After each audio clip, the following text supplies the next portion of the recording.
I'm so pleased to have Karen Lopez-Olmedo with me today to visit about Poetry Eggs Hunger and her work to promote especially Spanish language poetry in the agricultural classroom. Welcome, Karen, to the Poetry Eggs Hunger interview series. Thank you, Hayden. I'm so excited to be here. Great. Uh, for those of you who don't know Karen, Karen holds a degree in renewable energy engineering and project manager for solidarity development from universities in Oaxaca, Mexico. And she also has a master's in biorenewable systems from Pennsylvania State University in the US. That's where I kind of got to know her and with her work there at Penn State. Her studies focus on developing natural resources for energy and their social impact on communities. She also co-founded Pueblos Originarios de Oaxaca, which preserves and promotes her state's cultural heritage.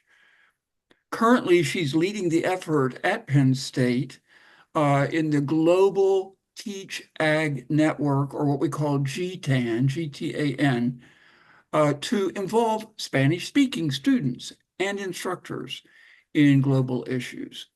In fact, she's blazing really a new trail that is bringing Spanish writing poets from Mexican classrooms into GTAN's creative work. So, Karen, first question, burning question for you is your GTAN on Espanol initiative is offering poetry as a teaching tool to Spanish-speaking classrooms. Tell us how you became involved in that good work and kind of what it does, what you do as part of the initiative. Okay, thank you, Hayden. Well, as you probably mentioned, I was studying at Penn State, and I have the fortune to get involved or start working with Melanie Miller Foster, who is the co-founder of the GTN initiative, which means that this initiative mainly aims to provide resources to teachers or to open this space that in where they can share resources to apply into their classrooms, mainly focused on on food security in general any global issue. So I started working with them at the end of 2022, and at that moment, Melanie and Ilse, who is another like a Mexican member of the GTN, were like bringing this idea of how we can also expand our resources to the Spanish speakers countries. So we started working in the initiative, and GTN en Español officially was launched in February of 2023. So from that moment, we start like sharing this content that can help to teachers to that speak Spanish, like to know how they can introduce this component into their classrooms. That's And however, sorry, and additional to that, we start like looking into the resources that we already have to start like making a translation, as you probably as I previously mentioned. So these translations were mainly focused on two courses. One of them was 4 pillars of food security, and the other one was this amazing module that was created in 2021. right. That it is the poetry module that you and Carson Latat. Yeah. yeah, and Carson Letot developed. So yeah, that was how I get involved, and what are the efforts that we are like carrying out right now. So you developed some resources for Spanish speaking instructors, teachers, and they put those, at least in one case in Mexico, they put those to use, and the students then wrote poetry to those prompts, and you convened a webinar here about 2 months ago in 2024 where the students were able to present their work. It was very moving. Tell us just a little bit about that activity as well. Yeah, this was our first. Okay, once that we have this module translated, we wanted like to get to the GTN community to use it. So we took as an example this beautiful call that you already get involved. I guess it was in 2022 where you opened this call for teachers to apply the module with their students, and Yes. their students submit their poems, and you select a winner. So in this case, because we wanted to measure how teachers will accept this new tool in Spanish, we opened the call, but not to in some way to choose which poem was the most moving, or the better one. In this case, was like trying to understand what was the experience of the teacher implementing the module. So we opened the call on June. It was on May of 2024. We opened this call. We make it available also in Spanish, and we got a beautiful response Yes. for two teachers in Oaxaca, Mexico.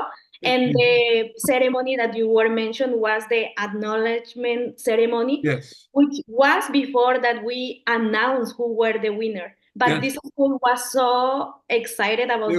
It was wonderful. Yeah, And just so everyone realizes, you were good enough to record that celebration ceremony. And as a part of this video, in the cover note about this video, we'll put the link to that recorded session ceremony there so that folks can watch it. So I think the most important message here is that you blaze the trail. Other instructors in other Spanish-speaking classrooms now have this tool available to them, and we have proof that it can be used effectively. So others are encouraged to use it. So that's kind of what you have done. Tell us a little bit about any future plans for G10 and Espanol. What are you looking about doing in the next year, let's say? yeah. Okay, I think right now we are like, as I previously mentioned in the beginning, GTN and Espanol was just talk about a way to translate or resources, or to expand the resources that we already have in Spanish. However, when we were like doing this integration with the community start like being like kind of linking what we're like doing Mm, to other kit of tools that they use in the classrooms. What I mean is that these resources that can give you awareness about the students that you have that doesn't speak the same language in their homes can also be applied to students that speak Arab or Arabic, or mm, students that speak I don't know, like any of the language of India. So we realize that these resources can also be like transferable between mhm, mhm, languages. mhm. So I think GTN and Espanol, it's not trying to be like kind of GTN multilingual, but in some way to bring all this set of resources that can be applied not only to Spanish. And Sure. additional to that, we everything started with an spark, and it is something that I learned from Melanie. And last year we sent an invitation to the FFA Future Farmers of America. organization Yeah. because they have this section of opening the creed or saying the creed in Spanish. So Uh-huh. we open like this Ah, opportunity. So, cool. oh, if you Cool. wanna like, I can like help you to, because yeah, I can help you to, I don't know, to do the pronunciation of the words in Spanish, and whatever like other Mhm. help that you need, we are open to that. So fortunately, and this year, GTN and Espanol, we will part of the judges of the Oh, cool. national level Oh, of cool. the Christian Espanol. That's So cool. That's yeah, cool. I'm kind then of hoping too that's that happened. there will be an opportunity maybe to use the tools that you have even in US classrooms where there's a large population of Spanish-speaking students, maybe English-speaking and Spanish-speaking. The point is you've offered a new tool, and as you say, it's a window into multilingual opportunities and possibilities. You've demonstrated the power of it in Spanish, so I would think amplifying the use of that tool would be really cool. Well, Karen, it's been a pleasure to visit with you today. I'm sure we could talk a lot longer about the cool work that you're doing and that you're planning.